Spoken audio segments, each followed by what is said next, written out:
বয়স বাড়ার সাথে সাথে দায়িত্ব বাড়ে, নিজের যত্ন কমে। ছোটবেলায় এসব কথাগুলো শুনলেও এখন বড় হতে হতে এগুলো বাস্তবে নিজের সাথে দেখতে পারতেছি বলে ভালোভাবেই বুঝতে পারতেছি। আসসালামু আলাইকুম, কেমন আছেন সবাই? আশা করি সবাই আল্লাহ তাআলার রহমতে ভালো আছেন। আমার জন্য দোয়া করবেন, আমি আপনাদের জন্য দোয়া করি। সবাই সবার পরিবার সহ কাজ নিয়ে যেন ভালো থাকতে পারেন, এই দোয়াই করি সবসময় আল্লাহ তাআলার কাছে। আসলে বাস্তব জীবনে সংসারের জন্য কত পরিমাণ খাটি, কত কষ্ট করি, কত কাজ করি রোজ সকাল থেকে সন্ধ্যা পর্যন্ত।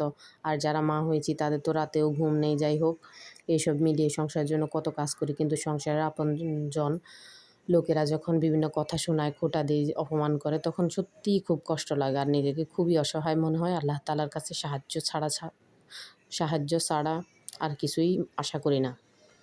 যাই হোক, এরকমভাবে জীবন চলতে চলতে এখন নতুন করে যোগ হইল পেজটা খুলে মাঝে মাঝে চিন্তা করে ভুল করলাম নাকি পেজটা খোলার আগেই ভালো ছিলাম। যাই হোক, পেজটাতে কত কষ্ট করে রিল, পোস্ট, ফটো, ভিডিও ইত্যাদি শেয়ার করার চেষ্টা করি।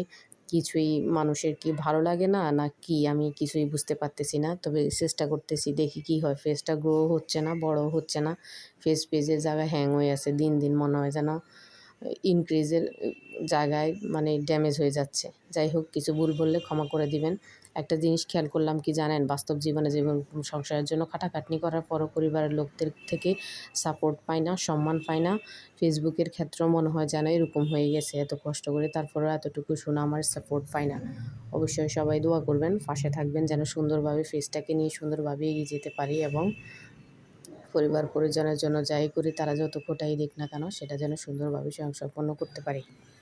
আসলে চাইলে তো আর জীবনে সব কিছু পাওয়া যায় না, তবুও পাওয়া না পাওয়া বাস্তব জীবন এবং ফেসবুকের জীবন নিয়ে সুন্দরভাবে তাল মিলিয়ে চলার চেষ্টা করতেছি, যেন সফল হতে পারি। দোয়া করবেন, আপনাদের জন্য অনেক